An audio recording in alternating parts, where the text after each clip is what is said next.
সপ্তমীর দুপুর এবং 2019 সালের পরে এই আড্ডায় বসা আমাদের।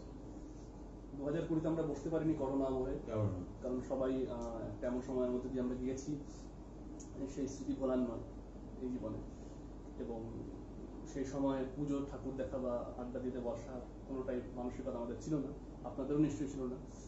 কিন্তু সেসব কাটিয়ে উঠে শেষ পর্যন্ত আমরা পুজোর আনন্দে, পুজোর মেজাজে সবাই বাইরে বেরোচ্ছি এবং আড্ডা দিতে আজকে উঠেছি দুপুরে। একদম একদম। এবং এখন তো এবছর স্পেশালি, গত বছরও এবছরও ঘুরে ঘুরে ঠাকুর দেখার প্রবণতাটা অনেক কমে গেছে।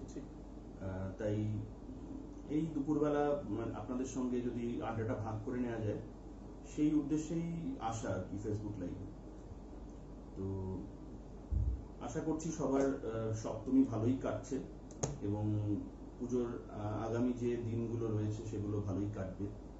তো সেই বিশ্বাস রেখে আমরা তাহলে আজকে আড্ডা গান এগোতে পারি। এবং আমি যখন পোস্টটা দিচ্ছিলাম বারবার করে লিখছিলাম, আপনারা শেষ খেয়ে দিয়ে একটা পুজোর আমেজ নিয়ে বসুন, পুজোর ভোগ, পুজোর প্রসাদ খেয়ে। তো আমাদের অন্যবারের মতো করে এবার করবো না, একটু কবিতা দিয়ে শুরু করবো গানের বদলে। এবং যেটা বলছিলাম যে পুজোর সাথে পুজোর খাওয়া, পুজোর ভোগ খাওয়ার যে আনন্দ, নির্মল আনন্দ থাকে, পুজোর বাতাসে যে গন্ধটা ছড়িয়ে যায় ঢাকের আওয়াজে এবং ধূপের গন্ধে, সব মিলে সেই আবহাওয়ার সাথে জুড়ে যায় যে খিচুড়ি রান্নার গন্ধ। একদমই। কিন্তু এবছরে না, জানিস তো বিষয়টা একটু আলাদা। মানে এবছর সেইভাবে ভোগ খাওয়ার জন্য লাইন দেওয়া সেই ব্যাপারগুলো হচ্ছে না, এবং সেটা নিয়েই আমি একটা কবিতা পড়ব। এবারেরই এতে লেখা বেরিয়েছে ওনার আনন্দবাজার পত্রিকার যে পূজা বার্ষিকী। তো কবি মলয় ঘোষের লেখা। একটু তুই যদি আমাকে একটু এটা দিস। আবহাওয়া দিচ্ছি।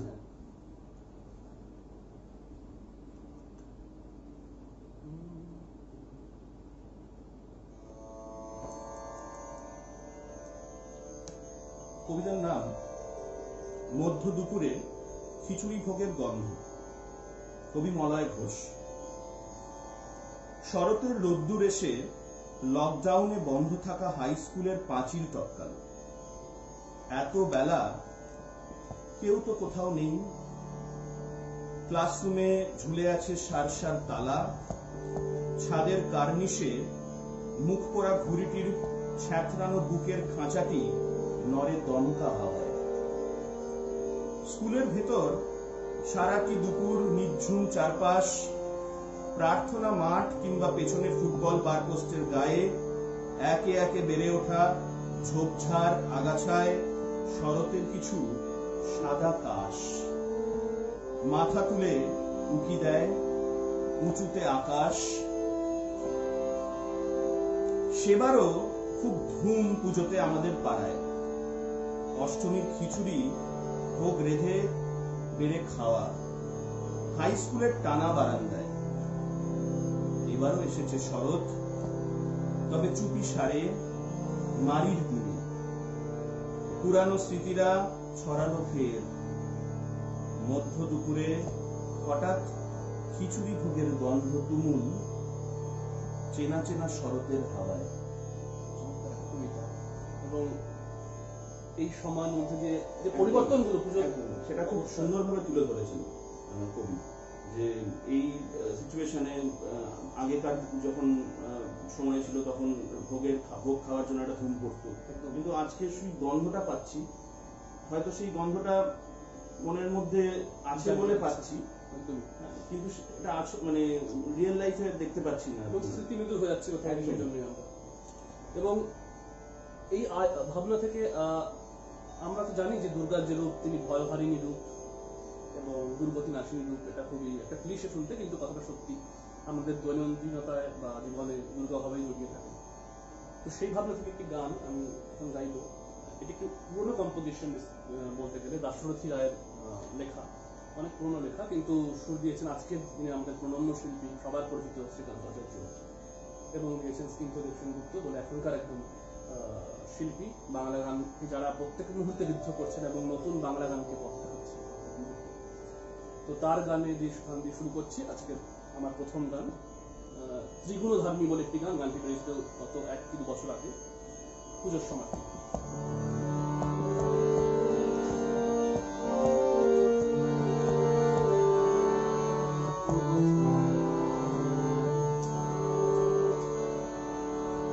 কি নাম দিল, কে নাম দিল ত্রিগুণধারিণী, কে নাম রেখেছে বিস্তারিণী, বলো মা হতে প্রাণ উমা কার কাছে এত মা হয়েছ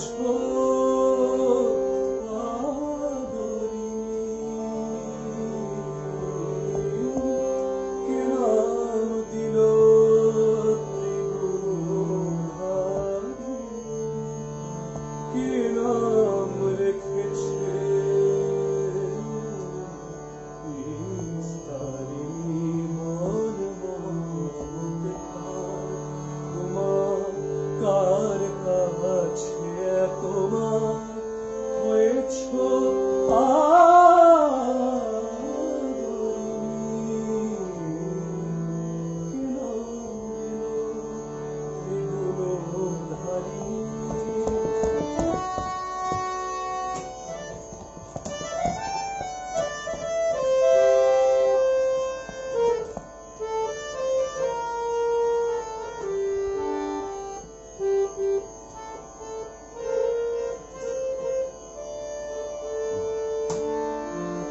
আমি সাধের উমানাম রেখেছিলাম, উমা গো আমি আজ তো শুনলাম।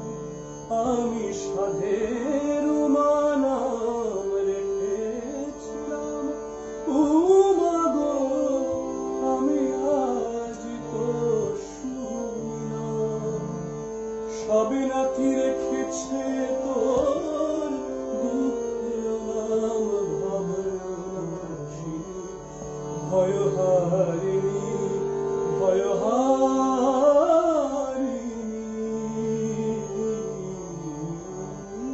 কি নাম দিলাম ত্রিগুণধারিণী, কি নাম রেখেছে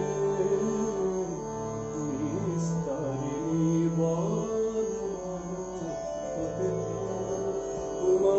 কার কাছে তোমার হয়েছ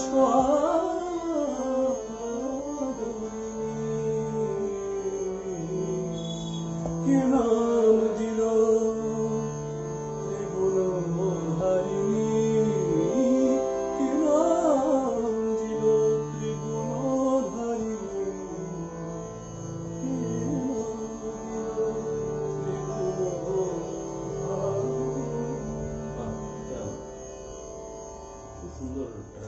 ভীষণ একটা অনুভবী কম্পোজিশন, এবং যেখান থেকে শুনলেই না মানে পুজোর একটা গন্ধ মানে পাওয়া যায় আর কি। মানে এই চক্ষুদান, একদম মূর্তি তৈরি, এই পুরো বিষয়গুলো যেন আমরা চক্ষুদানের গান আজকে রেখেছি ভাবনার জন্য।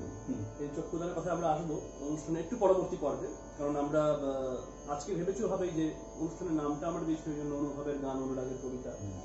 এবং এই অনুভব অনুরাগ থেকে এই ভাবনা কোথায় উঠে আসে যে শেষ তো শেষ না, শেষ পরবর্তী শুরুর জন্য অবশ্যই অবশ্যই। তো সেজন্য চক্ষুদানের গান ইচ্ছে করে আমরা শেষের দিকে রেখেছি, যে পরবর্তী পুজো, পরবর্তী আশা পশ্চাৎ অপেক্ষা। অবশ্যই বাঙালি হিসেবে তো আমরা দিন গুনি আর কি, কবে কবে এই সময়টা আসবে, এই জন্য সেজন্য প্রথাগত বিসর্জনের গান দিয়ে না শেষ করে একটু অন্যভাবে সাজাবো ভেবেছি। আমরা এর পরবর্তী কোথায় যাচ্ছি? আমরা একটা গান শুনে নিতে হবে। এই গানটা আগমনী গান ঘরানার গান, অবশ্যই যেহেতু পুজোর একদম প্রথম অর্ধে আমরা রয়েছি, সপ্তমী আজকে। তো একদমই একটি ট্র্যাডিশনাল কম্পোজিশন, কিন্তু একটু অন্যরকম সুরে বা সুরের আবহে গানটা তৈরি করা হয়েছে। আমি শোনাচ্ছি একটু।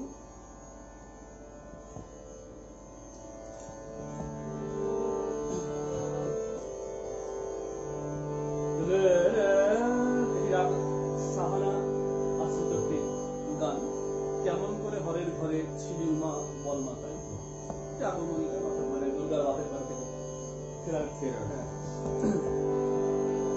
বাপের বাড়ি ফেরার গান। কেমন করে হরের ঘরে ছিলি মা, বল মাতায়, কেমন করে হরের ঘরে ছিলি মা, বল মাতায়। কত লোকে কতই বলে, কত লোকে কতই বলে, শুনে প্রাণে মরে যাই। কেমন করে হরের ঘরে ছিলি মা, বল মাতাই, কেমন করে। আমি একটু গানটা তবলার সাথে গাই, বরঞ্চ ভালো লাগবে। একটু চাপতে আবদ্ধ সাহানার গানটি দেখেন না, দেখেন দেখেন না, দেখেন না, দেখেন দেখেন না।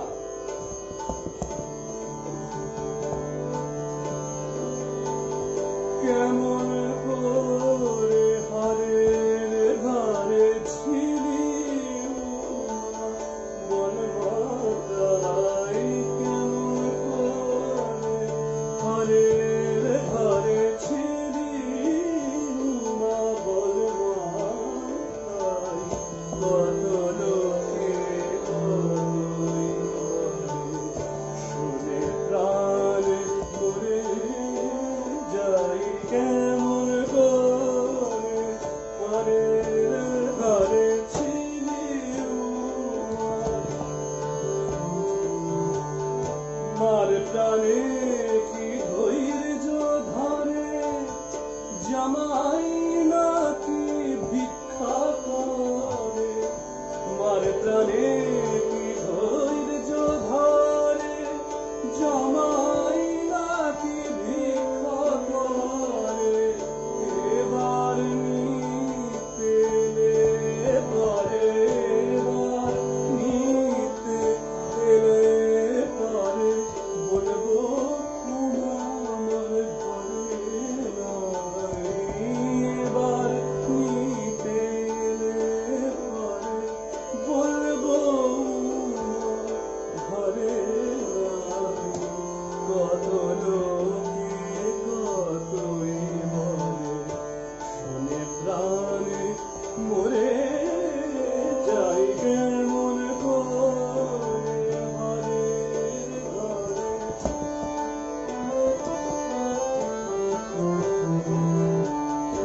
চিতাভাস্য মাখি অঙ্গে, জামাই ফেরে রঙ্গে। চিতাভাস্য মাখি অঙ্গে, নিসা নিসা নিসা ধনি মা পা ধনি পা সা। চিতাভাস্য মাখি অঙ্গে, জামাই ফেরে রঙ্গে। মাতারি সঙ্গে তুমি নাকি মাতারি সঙ্গে, তোর সোনা রঙে মাখিস ছাই। কত লোকে কতই বলে, শুনে প্রাণে মরে যাই। কেমন করে হরের ঘরে ছিলি বল মাতাই। কত লোকে কতই বলে, শুনে প্রাণে মরে যাই। কেমন করে হরের ঘরে ছিলি মা, বল মাতাই।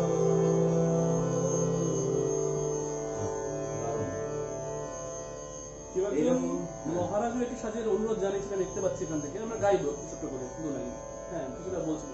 হ্যাঁ বলছি জমে গেছে একেবারে আড্ডাটা, একদম একদম পুজোর ওই আমেজটা আমি গেছি পুজোর গান, অনেকটা চলে এসেছে। এবং এই গানটার মানে স্পেশালিটি হচ্ছে কথাগুলো, একদম এত সুন্দর করে বলেছেন কথাগুলো। এবং এই আবেগটা যে এবার নিতে এলে পরে বলবো উমার ঘরে নাই, এই ধরনের কথা খুব সাধারণ কথা, কিন্তু সহজ কথা তো সহজে বলা যায় না। অসম্ভব সহজ কথা সহজভাবে বলে মানুষের কাছে পৌঁছে দেওয়াই গান এবং কবি সং রাইটার তাদের কাজ। ঠিক। পরবর্তীতে আমরা কি চলে যাব? আমরা একটা কবিতা বলি। হ্যাঁ, আমরা কবি কবিতাটা নির্মলেন্দু গুণের লেখা, বাংলাদেশের একজন খুব জনপ্রিয় কবি। আমরা প্রত্যেকেই হয়তো তার নাম শুনেছি। এই কবিতার একটা খুব ইন্টারেস্টিং ব্যাপার আছে, ঠিক আছে? এই কবিতাটার নাম হচ্ছে কাশবন ও আমার মা। আচ্ছা, কবিতাটা পড়ি, তারপরে আমি কিছু বলতে চাই না। ট্রিটমেন্টটা, কাশবনের ট্রিটমেন্টটা এত সুন্দর করে করেছেন উনি। কবিতাটা পড়লে আপনারাই বুঝতে পারবেন। কোন সংগঠন ধরা পড়ে আমি কিছু বলে বোঝাতে চাই না। আমার একটি ছোট্ট সুন্দর গ্রাম ছিল, তার নামটিও ছিল ভারী সুন্দর, কাশতলা। মনে হয় একসময় কাশফুলের খুব প্রাচুর্য ছিল ওই গ্রামে। আমি কবিত্ব করে তার নাম পাল্টে রেখেছিলাম কাশবন। ভালোবেসে প্রেমিক যেমন তার প্রেমিকার নাম পাল্টে রাখে, সেই আমার প্রথম কবিতা। ওই গ্রামটির জন্ম হয়েছিল আমাকে জন্ম দেবার জন্য। এছাড়া ওই গ্রামের আর কোনো উল্লেখযোগ্য অর্থ নেই। প্রতিটি গ্রামই কাউকে না কাউকে জন্ম দিয়ে চলেছে। সেদিক থেকে আমার গ্রামটি এমন কিছু করেনি যাতে তাকে পাগলের মতো মাথায় তুলে নাচতে হবে শিব নৃত্য।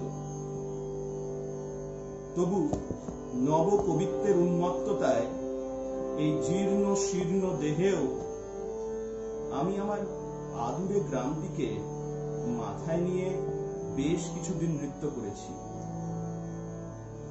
যত ছোটই হোক, মেয়ে মানুষেরও ওজন আছে। আর গাছগাছালি ভরা একটা সম্পূর্ণ গ্রাম ভেবে দেখুন। নগরবাসীরা আমার কাণ্ড দেখে মুচকি হেসেছে, তা হাসুক। আমি তাদের সব উপহাস সহ্য করেছি প্রেমের জোরে। কিন্তু আজকাল কি যে হয়েছে আমার, আমিও কেমন যেন তাদের মতোই হয়ে যাচ্ছি। ভুলে যাচ্ছি আমার গ্রামটিকে, আমাকে জন্ম দেবার জন্যই একদিন যার জন্ম হয়েছিল। মাথায় নিয়ে তো দূরের কথা, আজকাল কোমর জড়িয়েও আর নৃত্য করি না। আমাকে টেনেছে এই নগর নটিনী, অথচ নিশ্চিত জানি কাশবন এখনো আমার অপেক্ষায় বসে অনিদ্র প্রহর কোণে বেহুলার মতো। এই তার একমাত্র কাজ। একবার ভাবি যাব, চলে যাব, ফিরে যাব, কিন্তু যাওয়া হয় না। কেন হয় না? নানা কারণেই হয় না। মা আমাকে জন্ম দিয়ে মরে গিয়েছিলেন মাকড়সার মতো, তাকে ধন্যবাদ। কাশবন কেন যে আমার মায়ের মতো নয়, কি অসাধারণ ট্রিটমেন্ট। কাশবনকে মানে এভাবে মানে উনি ভাবতে পারেন বোধহয়, মানে পড়ার পরে না মানে খুব মানে লাগছিল যে এইভাবেও করা যায়। তাহলে আসলে শাস্ত্রে বা উপনিষদে কবিকে বলা হয় দ্রষ্টা। কবির মনীষী বলে একটা শব্দের ব্যবহার অবশ্যই অবশ্যই, এবং সেই মনীষী শব্দ হচ্ছে দ্রষ্টা, যিনি দেখতে পারেন। এনার বোধহয় আমাদের থেকে অনেক বেশি দেখতে পারেন, জীবনকে অনেক বেশি অনুভব করতে পারেন। এবং এই অনুভবের কথা আজকে আমাদের অনুভবের গান, অনুরাগের কবিতা এই আড্ডাতে এটা না বললেই নয় যে এই যে পুজোটা আমরা দেখি, এখানে কাশবনের সাথে মা এবং পুজো, সেই সময় এই অনুষঙ্গকে নির্মলেন্দু গুণ দেখছেন একরকম। একদমই কাশবন নাম দিয়েছেন ওই গ্রামের, কাশবন নাম দিয়েছেন গ্রামের, একদম তাই। এই যে দেখার দৃষ্টি বা এই নিয়ে শঙ্খ ঘোষের একটা খুব অদ্ভুত প্রবন্ধ আছে, আমরা সেই কথা আসবো একটু পরে। তার আগে বলেনি যে এই দেখার প্রশ্ন থেকেই আজ থেকে অনেকদিন আগে একজন শ্রীমৎ প্রেমানন্দ স্বামী তীর্থ মহারাজ, আমাদের এক প্রণম্য সন্ন্যাসী, তিনি এই ব্যাপারটা বুঝেছিলেন যে দুর্গাপুজোর সময় আমরা আড্ডা দিচ্ছি, গল্প করছি, বাইরে খেতে যাচ্ছি, সবই হচ্ছে, কিন্তু এই পুজোর ব্যাপারটা এর বাইরে অনেক কিছু। অবশ্যই অবশ্যই তার কাছে আত্মোপলব্ধির জায়গাটা তৈরি হচ্ছিল, এবং সেখান থেকে একটা গান রচনা করেছিলেন। গানটা অনেক বড় গান, বিশাল গান, কারণ গানটি একটি কাব্যধর্মী গান এবং অনুভবী গান, অবশ্যই অনুভবের গান, এবং অনেক কথা বলা আছে ওখানে, অনেক দর্শনের কথা বলা আছে। গানটি পুরোটাই ভাবে চলে, তো অত বড় গান আমি গাইবো না, অত সময় নেই। আমি গানটির স্থায়িত্ব এবং শেষের যে অংশ, শেষ অন্তরাটা আমি গিয়ে শোনাচ্ছি।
আজ যে গোবিন্দের কাছে দুর্গা রূপে এসেছে, কাল দেখিবে রাধা রূপে কৃষ্ণের বামে বসেছে। আজ যে গোবিন্দের কাছে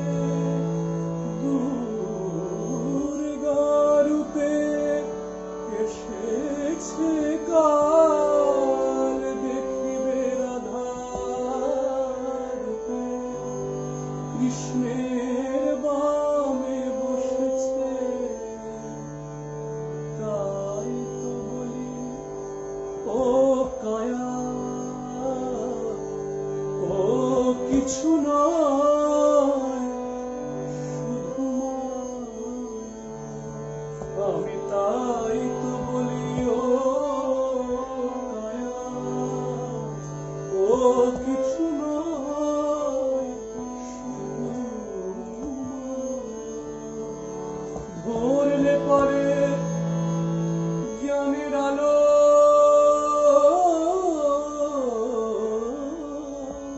ধরলে পরে জ্ঞানের আলো লুকায় কায়া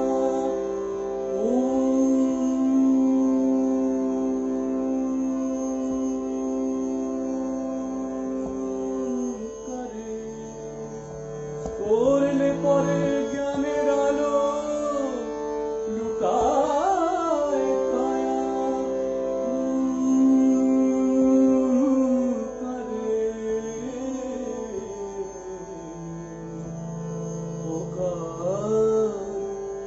করে।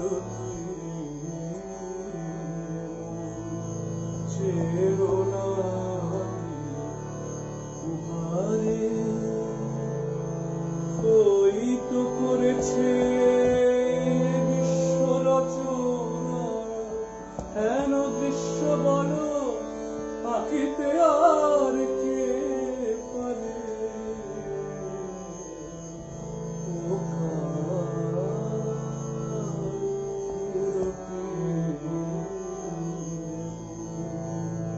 একজন মহারাজের কি সাজের অনুরোধ জানিয়েছেন, তার কথা মাথায় রেখে আমি এই গানের সাথে সাথে একটু সঞ্চয়টা গিয়ে দিই। আচ্ছা, কারণ আমি আজকে সকালে আমার হোয়াটসঅ্যাপে স্ট্যাটাসে গানের এই সঞ্চয়টা দিয়েছি, দেখি পুলক বেদনা পড়ছে বলতে পারে, আমি একটু গিয়ে দিচ্ছি। দেখি পুলক বেদনা বহিছে মধুবায়, কাননে যত পুষ্প ছিল মিলিল তব পায়ে। সত্যি এই সময়টা একটা পুলক বেদনা থাকে, একটা মানে চলে যাবে এই ব্যথাও থাকে, আমরা আনন্দ থাকে। এখান থেকে আজকে ভেবেছিলাম, তো উনি বলেই দিলেন, পলক নাহি নয়নে হেরি না কিছু ভুবনে, পলক নাহি নয়নে হেরি না কিছু ভুবনে, নিরখি শুধু অন্তরে সুন্দর বিরাজে মহারাজ এই সাজে, এলে হৃদয় ফুল মাঝে সরলতারে কোটি শশী সূর্য মনে রাজে, মহারাজ একই সাজে, এলে হৃদয় ফুল মাঝে। এই গানগুলো শুনলে না মানে গাইতে ইচ্ছা করে। একদম সাথে গাওয়ার গান এবং মনে মনে গুনগুন করা। রবীন্দ্রনাথ নিজেই তো বলেছেন, মানে এই তুই হঠাৎ করে গেয়ে উঠলি বলে আমার নিজের মনে পড়লো রবীন্দ্রনাথের একটা কথা, যে একাতে গায়কের নয়তো গান গাইতে হবে দুইজন, মানে একজন গাইবে আর শ্রোতারা গুনগুন করে মনে মনে সেটা গুঞ্জরণ চলবে। তো সেখান থেকে রবীন্দ্রনাথেরই কথা এটা। আমরা এবার একটু পুজো যখন, তখন একটু প্রেমের দিকেও এগোই। নিশ্চয়ই পুজোর সাথে প্রেম তো অঙ্গাঙ্গি ভাবে জড়িত। পুজোর সাথে প্রেম আসে এবং এই বাতাসের যে গন্ধ আছে, রোদ আছে, এর সাথে প্রেমের সতেজতা এবং এই প্রেমটা কিন্তু শুধু একটি ছেলে বা একটি মেয়ের মধ্যে নয়, মানে এই প্রেমটা সব জগতে। হ্যাঁ, এবং জীবনের প্রতি ভালোবাসা, last for life. Yes, absolute, ঠিক একদম তাই। তা আমি সুনীল গঙ্গোপাধ্যায়ের জন্ম হয় না মৃত্যু হয় নাটা একটু পড়ি। পড়ছে মানে প্রেমকে ভাবে বোধহয় খুব কম কবি দেখতে পেয়েছেন এরকম একদম। কবিতা, এবং এত দৈনন্দিনতায় সবচেয়ে বড় কথা, প্রেম নিয়ে তো কবিতা লেখাই হয়, কিন্তু এত দৈনন্দিনতায় সুনীল গঙ্গোপাধ্যায় আমাদেরকে করে রেখেছেন। শুরু করছি। জন্ম হয় না মৃত্যু হয় না, আমার ভালোবাসার কোনো জন্ম হয় না মৃত্যু হয় না, কেননা আমি অন্য রকম ভালোবাসার হীরের গয়না শরীরে নিয়ে জন্মেছিলাম। আমার কেউ নাম রাখেনি, তিনটে চারটে ছদ্ম নামে আমার ভ্রমণ মর্তধামে। আগুন দেখে আলো ভেবেছি, আলোয় আমার হাত পুড়ে যায়। অন্ধকারে মানুষ দেখা সহজ বেঁধে ঘূর্ণি মায়ায় অন্ধকারে মিশে থেকেছি। কেউ আমাকে শিরোপা দেয়, কেউ দু চোখে হাজার ছিছি, তবুও আমার জন্ম কবচ ভালোবাসাকে ভালোবেসেছি। আমার কোনো ভয় হয় না, আমার ভালোবাসার কোনো জন্ম হয় না, মৃত্যু হয় না। চমৎকার কবিতা। এবং এই কবিতার একটা যারা শুনলেন নিশ্চয়ই আপনারাও এটা অনুভব করেছেন। এবং আমার এই সময়ের কবিতা মানে সুনীল গঙ্গোপাধ্যায় বা সুভাষ মুখোপাধ্যায়, এই জেনারেশনের কবিদের একটা অদ্ভুত ব্যাপার খুব ভালো লাগে, যে এত গুরুত্বপূর্ণ কথা এত সহজ ভাষায় কিন্তু একটা অদ্ভুত অন্তমিল, মানে চোরা অন্তমিল রয়েছে কবিতার মধ্যে। অদ্ভুত রাইম আছে যেটা দূরে দূরে পাওয়া যায় নিশ্চয়ই, এবং ওই বাট আছে, মানে ওটা বোঝা যায়, ওটা লেটেন্ট। যেমন এখানে আমার পড়ছি যখন মনে পড়ছিল এই যে অন্ধকারে মিশে থেকেছি, কেউ আমাকে শিরোপা দেয়, কেউ দু চোখে হাজার ছিছি। এই থেকেছি সেটা ছিছির একটা অন্তমিল, এটা এই ধরনের অন্তমিলকে মানে এরা আবিষ্কার করেছেন। সুভাষ মুখোপাধ্যায় তার আত্মজৈবনিক কবিতা কালমধু মাসে তার প্রথম লাইনগুলো এরকম, এবং আপনারা সবাই পড়েছেন বা যারা কবিতা শোনেন, কবিতা পড়েন, আবৃত্তি শোনেন, তারা নিশ্চয়ই অনেকের গলায় শুনেছেন এই কবিতাটি। সৌমিত্র চট্টোপাধ্যায় আমাদের প্রণম্য অভিনেতা ছিলেন, তার গলাতে ওই আবৃত্তি রয়েছে। ওর প্রথম লাইনগুলো এরকম, এই অন্তমিলের জায়গা থেকে কথাটা উঠছে যে বারবার, আমার ঠিক এক্স্যাক্টলি মনে পড়ছে, একটু গুলিয়ে ফেলতে পারি, বারবার ফিরে যাওয়া নয়, বারবার ফিরে আসা নয়, শুধু এই ফিরে যাওয়া। এখন কথাটা হচ্ছে কখন কিভাবে যাবে, আকাশের কেমন আবহাওয়া। এই যে এই, এবং এই পুরো কবিতাটা কাল মধ্যমাস এভাবেই চলে, একটু দূরে দূরে অন্ত মিলে এই পুরো কবিতাটা এগিয়ে যায়। এবং এই কবিতাটা শুনতে এবং এই অন্তমিলটা কিন্তু সেই আগেকার অন্তমিলের মতো না, অনেকটা আলাদা, রেভলিউশনারি, খুব নতুন, খুব র্যাডিক্যাল আমার মনে হয়। তো একদমই তাই। এবং এই যে বাংলা ভাষার বিবর্তন দেখছি, বাংলা কবিতার আমরা বিবর্তন দেখছি, এর সাথে অবশ্যই সাথে সাথে বিবর্তিত হয়েছে বাংলা গান, অবশ্যই। এবং বাংলা গানের আগের প্রজন্মের দিকপাল শিল্পীর পাশাপাশি এখনকার প্রজন্মের অনেক শিল্পীরা সমানভাবে কাজ করে যাচ্ছে, এবং গীতিকাররা গান লিখছেন, সুরকাররা সুর করছেন, পুজোতেও তাদের গান বেরোচ্ছে। আমাদের দুঃখজনক ভাবে এখন আর অ্যালবাম, এটা একটা খুব বিচ্ছিরি ব্যাপার হয়েছে, যেটা এখন আর ওইটা বেরোচ্ছে না। একদম আমরা এই নিয়ে আলোচনা করেছি, এটা খুব, এটা আগে যেটা ভাবে বেরোতো সিঙ্গেলসে, ঠিক আছে, সেগুলো বেরোচ্ছে না, সেটা একটা খারাপ জিনিস। আর যেই কোটা আমরা ইউটিউবে বেরোচ্ছেও তার খবর আমাদের শ্রোতারা রাখছেন না, এটা খুব দুঃখজনক ব্যাপার। কারণ বাংলা সংস্কৃতির সাথে বাংলা গান তো ওতপ্রোতভাবে জড়িত, অথচ গান কিন্তু তারা নিরলসভাবে বানিয়ে যাচ্ছেন এবং ভালো ভালো গান তৈরি হচ্ছে। আপনারা ইউটিউবে একটু যদি খোঁজ খবর নেন নিশ্চয়ই শুনতে পাবেন। আমি চাই আপনারা শুনুন এই প্রসঙ্গেই।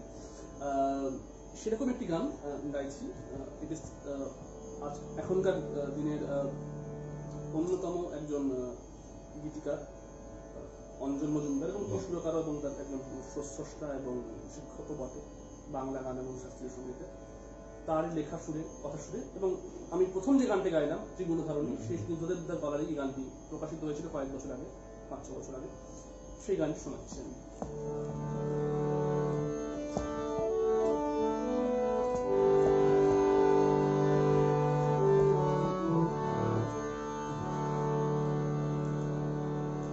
এটিও প্রেমের গান, ও যেহেতু প্রেমের কবিতা করলো তারই অনুসঙ্গে।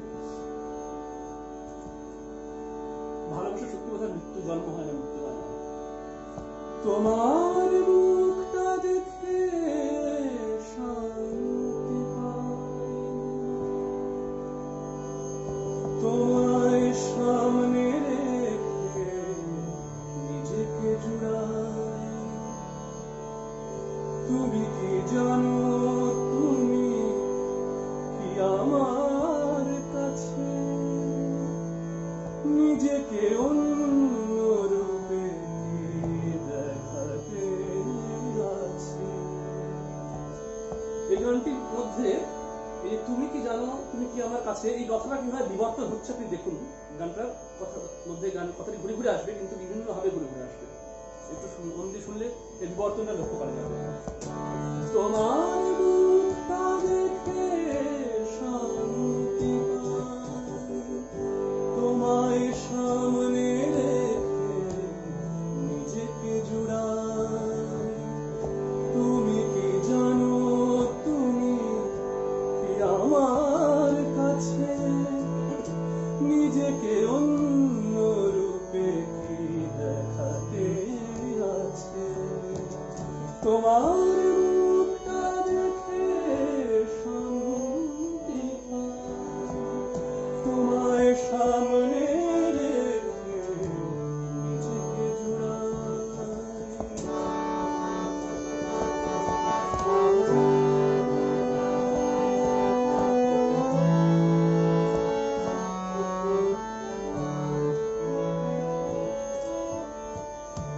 আঘাতি জীবন যখন সময়ে প্রতিকূল, যা হয়েছে তোমার সাথে তা সবই ভুল। আঘাতি জীবন যখন সময়ে প্রতিকূল, যা হয়েছে তোমার সাথে তা সবই ভুল। নিজেকে কতটা তুমি এসে পেরিয়ে একটিও কথা দাওনি ফিরিয়ে। নিজেকে কতটা তুমি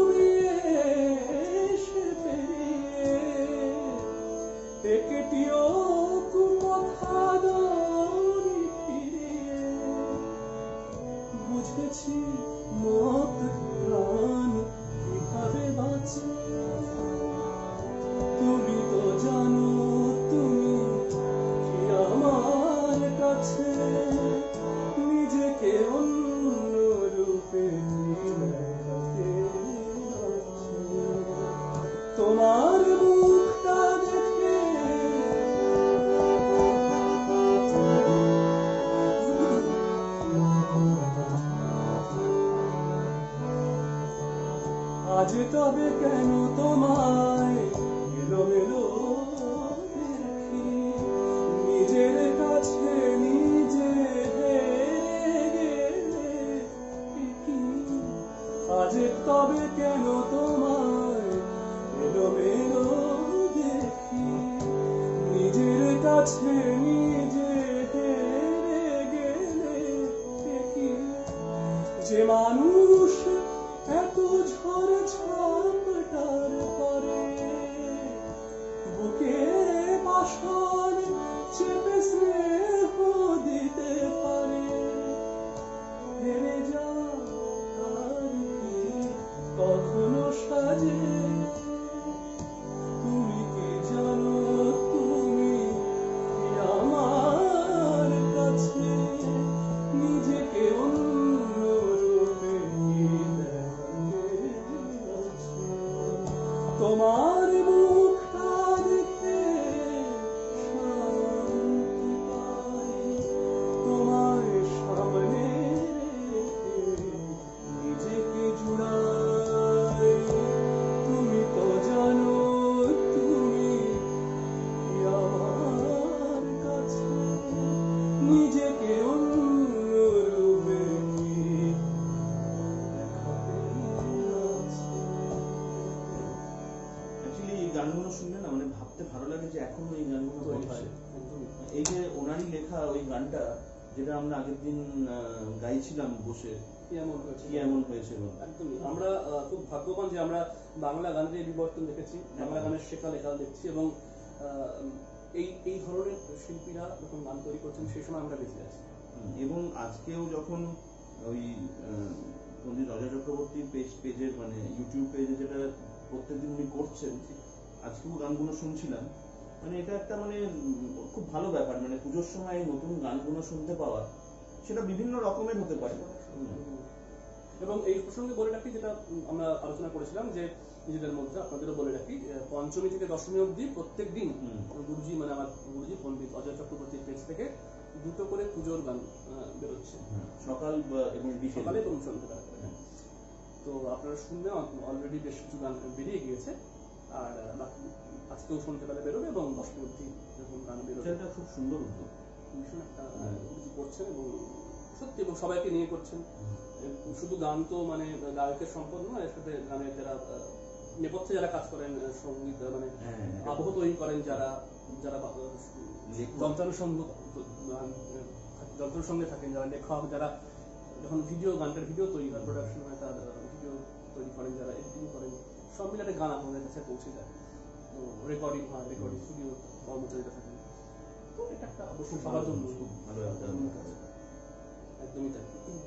এবারে কি শুনবো আমরা অঞ্জনদারই বরঞ্চ আরেকটা গান শুনি, কারণ অঞ্জনদার আবহে রয়েছি, এবং এই প্রসঙ্গে তাহলে বাংলা গান কোন ধারা দিয়ে যাচ্ছে, কোন কোন পথ দিয়ে যাচ্ছে, নদীর মধ্যে দিয়ে কিভাবে বেরিয়ে যাচ্ছে, আমরা সেটা করতে পারবো। এটি অঞ্জন মজুমদারের কথা শুনে একটি গান, এই গানটি ছোট করে গাইছি, পুরোটা আমার সময় হলে গাইবো দেখছি। এই গানটি গত বছর বেরিয়েছে এবং গেয়েছে আমারই এক গুরু বোন, আমার থেকে জুনিয়র, আমার গুরু বোন অদিতি রায়চৌধুরী, ওর গলায় গানটি বেরিয়েছে।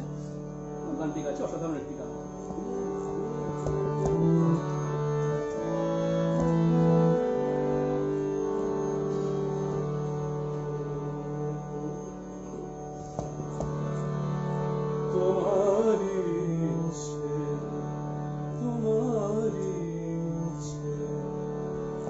ভালোবেসো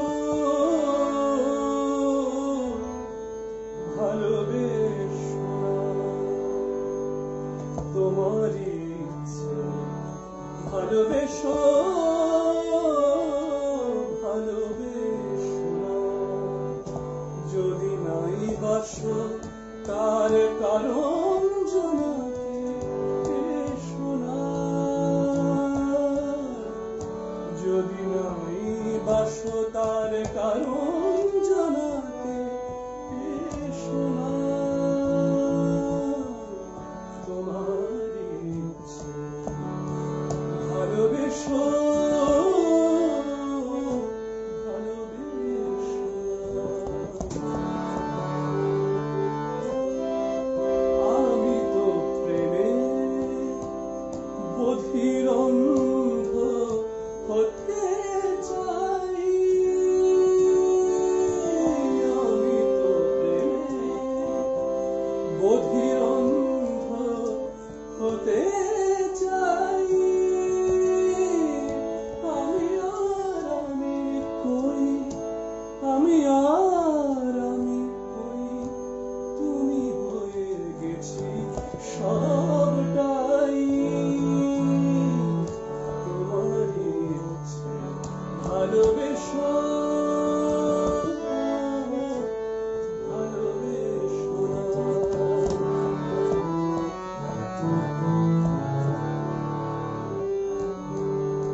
সঞ্চারী এখন খুব কম মানুষ তৈরি করতে পারেন বাংলা গানের সঞ্চারীকে।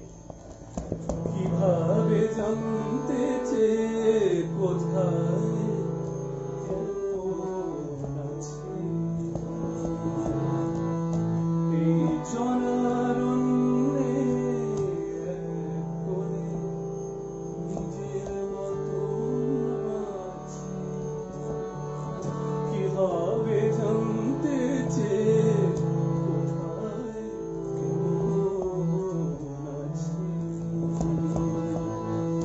এই জনারণ্যে এক কোণে নিজের মতন আছি। আমি তো তোমায় দেখি জড়ানো লতার আলোরে, তুমি পায়ে দোলে যাও পাতা ফুল ছিঁড়ে না, প্রেম রয়ে যায় শিকড়ে। তোমারই ইচ্ছে ভালোবেসো, ভালোবেসো না, যদি নাই বাসো তার কারণ জানাতে এসো না। তোমারই ইচ্ছে, তোমারই ইচ্ছে, তোমারই ইচ্ছে, ভালোবেসো,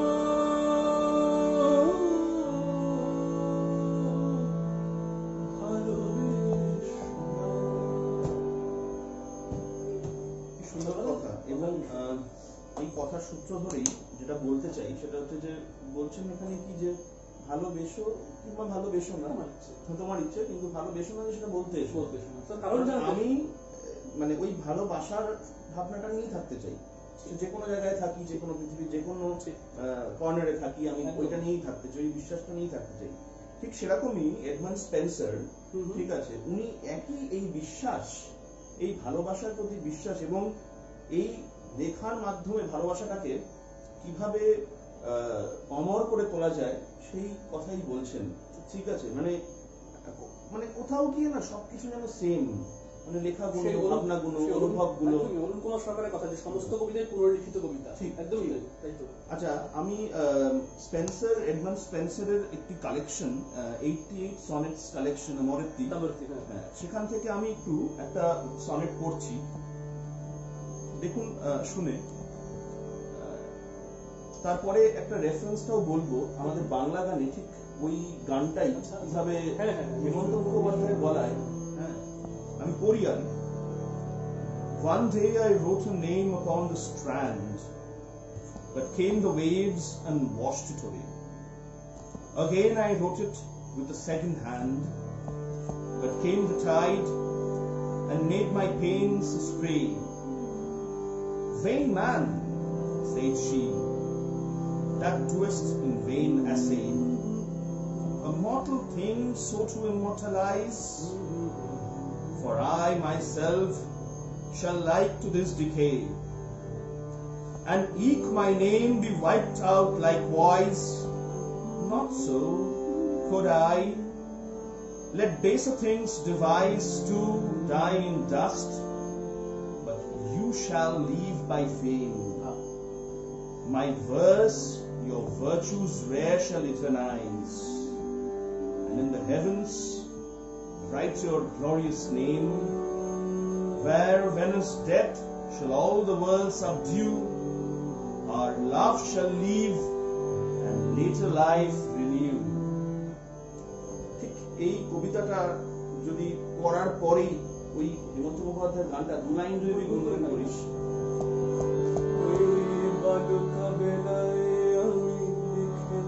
One day I wrote her name upon the strand.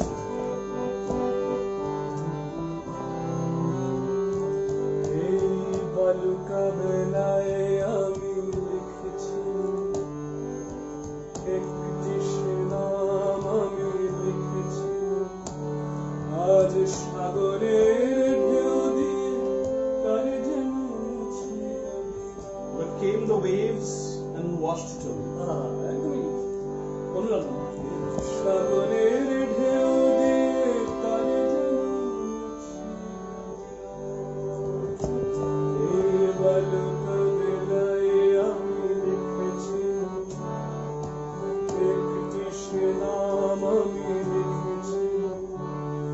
আজ সাগরে ঢেউ দিই, তারে যেন কি সুন্দর। একদম সেখানেই পড়ে যাই, শেষ কথাটা ওখানে আসে। আমরা আজকে আড্ডার শেষ পর্বে এসে পৌঁছেছি প্রায়, এবং স্পেন্সার্সের একটা অসাধারণ কবিতা আমরা শুনলাম, এবং স্পেন্সার্স এরকম অসাধারণ অসাধারণ এমনকি আরো কবিতা লিখেছেন, অনেক, sonnets, তার নিদর্শন আমরা জানি। আমরা শঙ্খ ঘোষের একটি কবিতার কথা বলছিলাম একটু আগে, এবং আমরা এটাও বলছিলাম যে দেখার দৃষ্টি বলে শঙ্খ ঘোষের একটি বই রয়েছে, সেখানে শঙ্খ ঘোষ এই নিয়ে কথা বলছেন যে আমরা যা দেখি তা তো একভাবেই দেখি না, এবং আমরা বিভিন্নভাবে দেখি, এবং এই মতান্তর মানে যে মনান্তর হওয়া উচিত নয়, কেন হওয়া উচিত নয় তার দার্শনিক ব্যাখ্যা কি বা তার ভাবনা চিন্তার স্তরটা কি ব্যাখ্যা হতে পারে।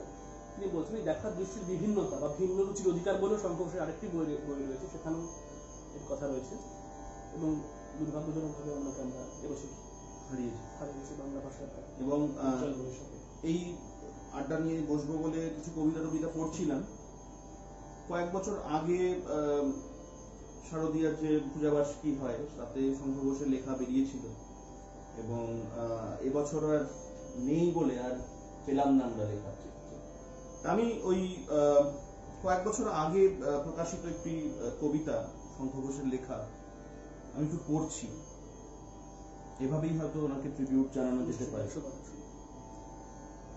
কাল থেকে আমি হয়তো আর এক আমিতে পৌঁছে যাব, ভোরের আদল নিয়ে ভরে থাকবে সমস্তটা দিন, আগামী অতীত সব মিলে গিয়ে এক বিন্দু তলে, প্রতিটি মুহূর্ত ঠিকই হয়ে উঠবে অলোক রঞ্জন। খবর নামের কোনো সংবেদ থাকবে না কাল থেকে, নিজেরই চোখের সামনে সন্তানকে খুন হতে দেখে কাল থেকে কোনোই মা আদালতে এজলাসে দাঁড়িয়ে মান ভয়ে প্রাণ ভয়ে খুনিকে বলবে না পরিত্রাতা। রাষ্ট্রহীন শস্ত্রহীন সীমান্তবিহীন দেশে দেশে মানুষ সেখানে প্রায় মানুষেরই মতন মানুষ।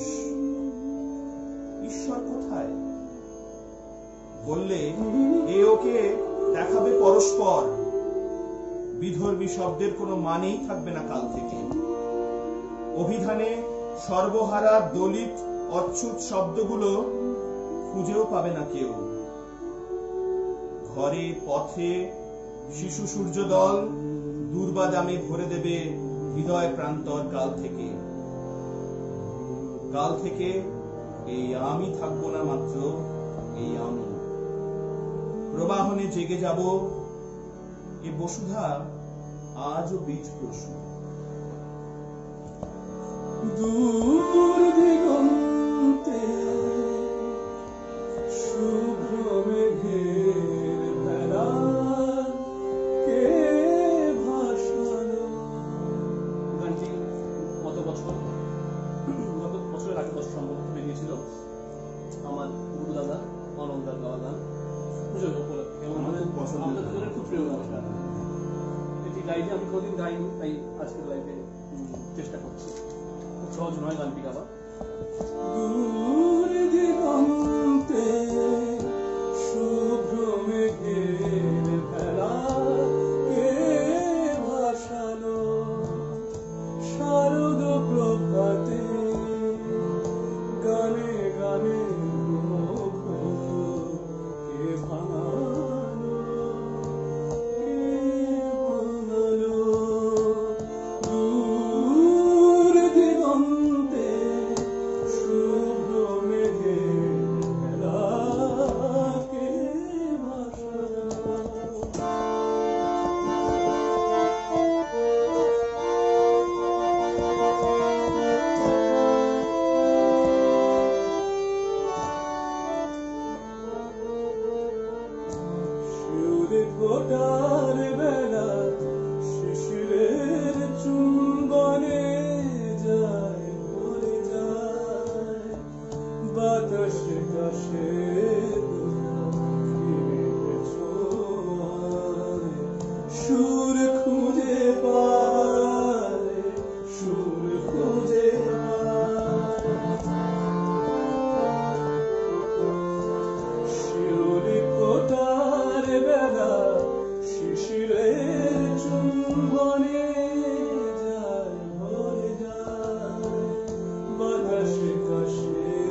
শেষের শেষ কবিতা পর্বে চলে এসেছি। শুনবো আজকে, এবং নিশ্চয়ই আমি তুই বলে নে, এটা শেষ করে নে, আমি তারপরে লাস্টে আমি কবিতাটা যেটা দিয়ে শেষ করব। বলছিলাম একটু আগে, যখন আমাদের চক্ষুদানের কথা শান্তন তুলছিল, যে আমাদের আশা ভরসার কথা, এবং জন ডানের একটি কবিতা আজকে ভেবেছে, যিনি আদ্যপান্ত আশাবাদী, আদ্যপান্ত পুরুষালী একজন কবি।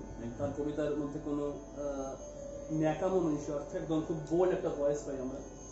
এবং এখান থেকে আমরা বোধহয় বুঝতে পারি যে রোবাস্ট অপটিমিজম বা জীবনের প্রচন্ড একটা মাথা তুলে বেঁচে থাকার সাহস কতটা প্রয়োজন, এবং যে কারণে আজকে আমরা শেষও করবো বলেছি যে বিদায়ের গান দিয়ে নয়, চক্ষুদানের গান দিয়ে, অর্থাৎ শেষ থেকে শুরু, এই ভাবনা থেকে। আর এই যে পুজোটা জন ডান কেন চুজ করলাম আজকে, তার কারণ হচ্ছে পুজো আসছে আসছে, আমাদের সবাই আমরা দেখবি অনেক সময় বলে থাকি পুজো আসছে আসছে, খুব ভালো লাগে। ঠিক, পুজোটা এসে গেলেই তো পুজো শেষ হয়ে যাবে। খুব তাড়াতাড়ি। জন ডানের কেন কবিতা সিলেক্ট করলাম, এই কবিতাটা উনি বলছেন যদি আমরা সূর্যটাকে আটকে দিতে পারি, সূর্যটা যাতে উঠতেই না পারে, এই যে অপটিমিজম, সময়কে ধরে রাখতে পারে। হ্যাঁ। জন ডান, দ্য সান রাইজিং। আমি একটু সংক্ষেপে পড়বো, এটা পুরোটা পড়বো না, দীর্ঘ কবিতা। Busy old fool, unruly sun, why dost thou thus through windows and through curtains call on us? Must to thy motions lover seasons run? Saucy pedantic wretch, go chide late school boys and sour prentices. Go tell court huntsmen that the king will ride. Call country ants to harvest offices. Love all alike, no season knows nor clime, nor hours, days, months, which are the rags of time. Thy beams so reverend and strong, why shouldst thou think I could eclipse and cloud them with a wink? But that I would not lose her sight so long.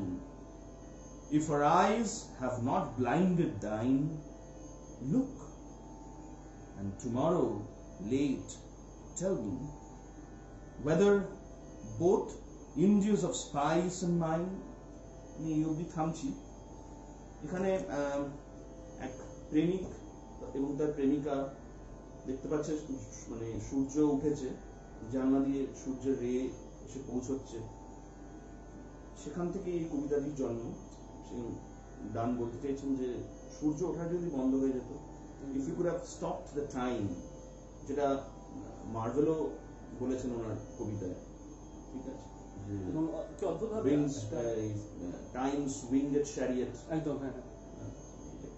এবং কি অদ্ভুতভাবে এখানে মানুষ, ওই মানুষের মৃত্যু হলে তবু মানব থেকে যায়, জীবনানন্দ বলেছেন না, মানুষের মৃত্যু হওয়ার পরও যে মানুষ থেকে যায়, এবং মানুষ কোথাও গিয়ে এই পুরো ব্যাপারটা থেকে বেরিয়ে আসার চেষ্টা করে, এবং মানুষের ক্ষমতাকেই সেসব দিয়ে মেনে নিতে হয়, সেটা কবিতায় পাই। একটা প্রকৃতি, মানে সূর্যকে, এবং মানে তাকে সরাসরি তাকে অনুশাসন করছেন কবি এখানে।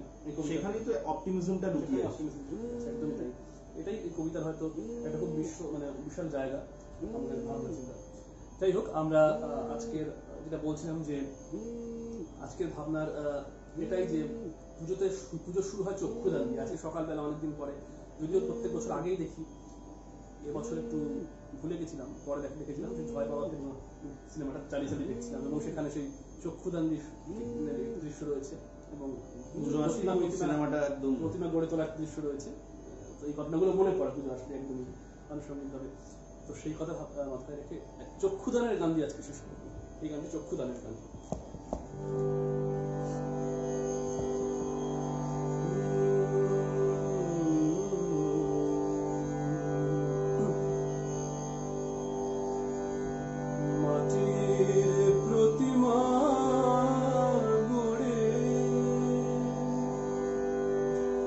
তাতে মায়ের চোখ ফোটা, মাটির প্রতিমা, তাতে মায়ের চোখ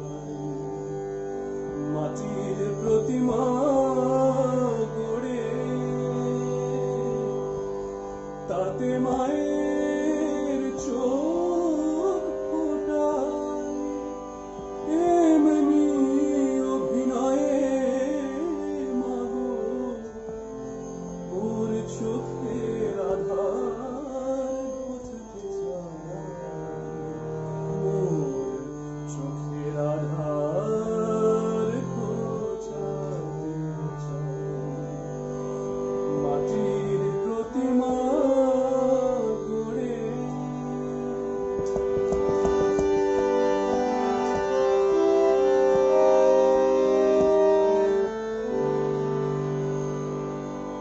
মাতর দৃষ্টি ভুবন জোড়া সূর্য চন্দ্র গ্রহ তারা মাতর দৃষ্টি ভুবন জোড়া সূর্য চন্দ্র গ্রহ তারা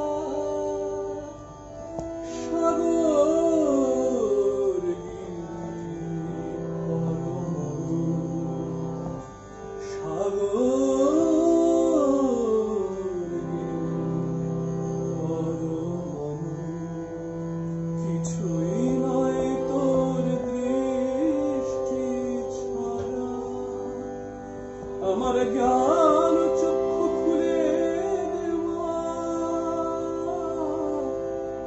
আমার দিব্য দৃষ্টি খুলে দেওয়া রূপ দেখে তোর হৃদয় জোড়া রূপ দেখে তোর হৃদয় জোড়া মাটির প্রতিমা গড়ে তাতে মায়ের শোক ফোটায় এমনি অভিনয়ে মাগো তোর চোখের আধার ঘুচাতে চায় মোর চোখের আধার ঘুচাতে চায় মাটির প্রতিমা